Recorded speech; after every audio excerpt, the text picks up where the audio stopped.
Good morning guys! It's taping day! So ayun na nga, 6 AM yung call time namin. Dapat naandun na kami sa set.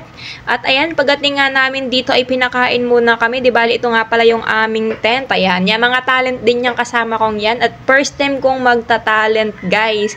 Di bali ang palabas na to ay Batang Quiapo. Syempre, ano pa ba?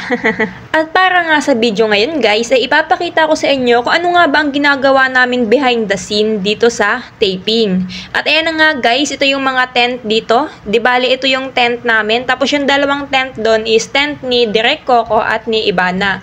Yes po, si Coco at Ibana yung magti-taping ngayon.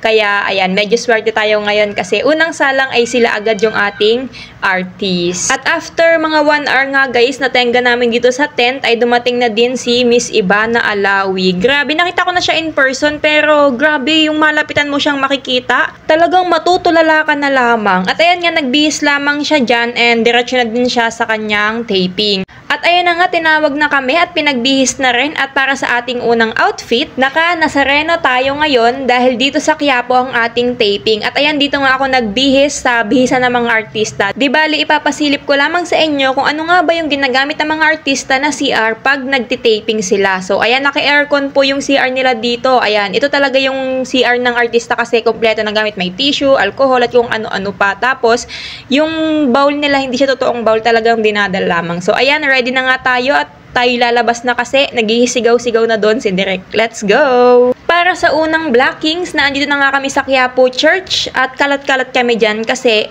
madami nagdadaan ng tao at kunwari walang taping. Pero may taping talaga niyan, hindi lang masyadong kita yung camera kasi ang titingnan lamang dyan ay yung mga taong dumadaan-daan. Tapos kami dito mga Nazareno ay kunwari nagdadasal-dasal lamang. Saka nga pala guys, nakalimutan kong sabihin sa inyo yung presence dyan ni Direk Coco. Di bali ang call time namin noon ay 6 AM at pagdating namin ng set ay naandun na si Direk Coco at nagmi-meeting na sila ng kanilang mga co-director. Ganun siya kaaga sa set. At ayun na nga, back to taping. After nga nung unang blockings namin na natapos ay ayan, nag-uumpukan na ulit kami dito at naghihintay na ulit kami ng call para susunod na blockings namin dito sa Quiapo. Di bale, ayan yung mga nakikita nyo lahat dyan, yung ibang nakasibilyan talent din po yan, hindi po lahat kami naka-Nazareno.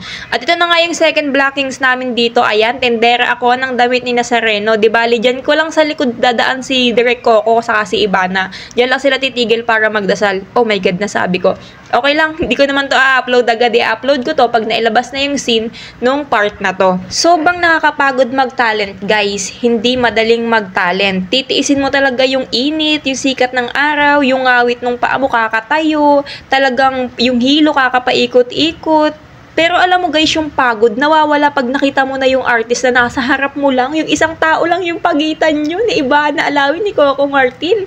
Ganun yung saya na parang, oh my God, wala na yung pagod, nasa harap ko si Ibana. Ganun guys, sobrang lakas ng kabog ng dibdib ko nung time na nasa harap ko si Coco at si Ibana. Hindi lang ako makapag-video kasi nga bawal, pagagalitan kami ng production. At dahil hindi pa nga nag-i-start yung taping, ay hisilong muna ako dito sa gilid kasi sobrang init talaga guys. At ayan, dito nga ako nagsilong sa motor nila Ibana at ni Coco. O, diba? Sana all pinapayungan, diba kuya?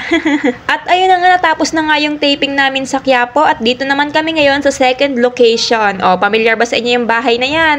Opo, bahay yan ni Mang Marsing dati na ngayon ay bahay na ni Roda. So, ito yung second location namin. Madami na yung take na nagawa namin yan. Talagang hindi na ako nakapag-video kasi sunod-sunod na yung take na dumadating. At ayan nga, ito na yung pahinga namin at tumambay muna ako dito sa baba ng bahay ni Roda. Wala nga pala si Roda dyan kaya nakakatambay ako. Andun siya, nagitinda sa palengke. Kaya ayan, video-video muna ako dito sa bahay niya habang walang tao. At ayun na nga, natapos na nga yung take doon sa bahay nila Roda, tapat ng bahay nila Tanggol. At dito naman kami ngayon sa palengke kung saan nagitinda si Aling Tinding, si Noy, si Roda at si Aling Marites. Ayan, video-video lang habang hindi pa nag-i-start yung taping. At after nga namin dito ay pumunta na kami sa aming third location kung saan yung police station. At ayun na nga si Mang Rigor saka si Mando at ayan, nagpapahinga lamang. Di ba, ginabi na din kami nung time na to. Talagang ang dami naming location ng pinuntahan. Talagang paikot-ikot. At ayan na nga sila Jacobe at nag-ready na sa kanilang take. Ayan, may mga tama yung katawan nila, pati ulo nila may tama sa palabas. Charis lang. Ayan, nag-ready na sila para sa sunod nilang take. Tapos pauwi na din dyan si Jan Estrada saka si Mando, silang magkaibigan. Pauwi na din sila nung time na yan kasi sila Jacobe naman yung mag-take. At ayun lamang guys, ito natin tatapusin ang video na to. Salamat salamat sa mga nanood. At para sa mga nanonood, kung gusto nyong ma-shoutout na mga paborito nyong artista sa Batang Quiapo, make sure na naka-follow kayo sa aking page. I-share ang video na to at mag-comment at malay nyo, kayo na ang sunod na mapili para ma-shoutout ng inyong paboritong artista. Katulad ng nasa video na to. Ayun lamang, hanggang sa muli. Paalam! Salamat sa panonood! Bye-bye!